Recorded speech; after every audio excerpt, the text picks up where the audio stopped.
നിങ്ങളിൽ ആരും ഒരിക്കൽ പോലും മൃഗങ്ങളെ റോഡിന് നടുക്ക് കൊണ്ടുപോയിട്ട് കളയരുത്. അവർക്ക് ഒരു രീതിക്കും സർവൈവ് ചെയ്യാൻ പറ്റില്ല. ഇന്നലെ ഞാൻ കടവന്ത്രയിൽ നിന്ന് വീട്ടിൽ പോകുന്ന വഴിക്ക് പൂച്ചക്കുഞ്ഞിന്റെ കരച്ചിൽ കേട്ടപ്പോ ഒന്ന് വണ്ടി നിർത്തി നോക്കിയതാണ് എന്റെ തിരയിൽ കണ്ടപ്പോഴേക്കും റോഡ് കടക്കാൻ നിന്ന ഒരു കുട്ടി എന്നെ വന്ന് ഹെൽപ്പ് ചെയ്യും, ആ ക്യാറ്റിനെ പിടിച്ചു തന്ന് അവന്റെ കയ്യിലുള്ള കവർ എനിക്ക് തന്നു. അങ്ങനെ ഞാൻ ഇവനെ വീട്ടിൽ കൊണ്ടുപോകാൻ തീരുമാനിച്ചു. പോരാളി ചീത്ത പറയുന്നതായിരുന്നു ആദ്യം എന്റെ ടെൻഷൻ. ഇത്രയും വണ്ടികൾ വരുന്ന ഈ ഒരു സ്ഥലത്ത് നിന്ന് അതിന് സർവൈവ് ചെയ്യാനും പറ്റില്ല. പിന്നെ മിട്ടു എന്നോട് പറഞ്ഞു, ധൈര്യമായിട്ട് കവറിലാക്കിക്കോ, നമുക്ക് വീട്ടിൽ കൊണ്ടുപോകാം, ബാക്കി വീട്ടിൽ പോയിട്ട് ആലോചിക്കാം. അങ്ങനെ ഞങ്ങൾ അവനെ കവറിലാക്കി നേരെ കൊണ്ടുപോവാണ് എന്റെ വീട്ടിൽ 20 പൂച്ചയുണ്ട്.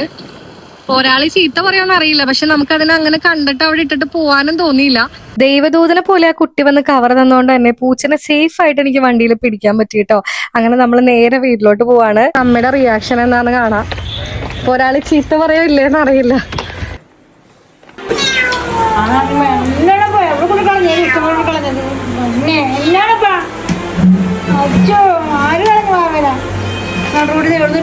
സത്യം പറഞ്ഞാൽ ഞാൻ അമ്മ ചീത്ത പറയുന്നതാണ് വിചാരിച്ചത്. പക്ഷെ അമ്മ സിറ്റുവേഷൻ കൂളായിട്ട് ഹാൻഡിൽ ചെയ്തു നമുക്കിവിടെ കുറെ പൂച്ചകളുണ്ട്, അവർക്കൊക്കെ ഒരു കുഞ്ഞനിയനായിട്ട് ഇരിക്കട്ടെ. നിങ്ങൾക്ക് ആർക്കെങ്കിലും വേണമെന്നുണ്ടെങ്കിൽ എനിക്ക് മെസ്സേജ് അയച്ചാൽ മതി. ആള് ചെറുതായിട്ടൊന്ന് പേടിച്ചിട്ടുണ്ട്, അതൊക്കെ ഞങ്ങൾ മാറ്റി സെറ്റ് ആക്കി എടുത്തോളാം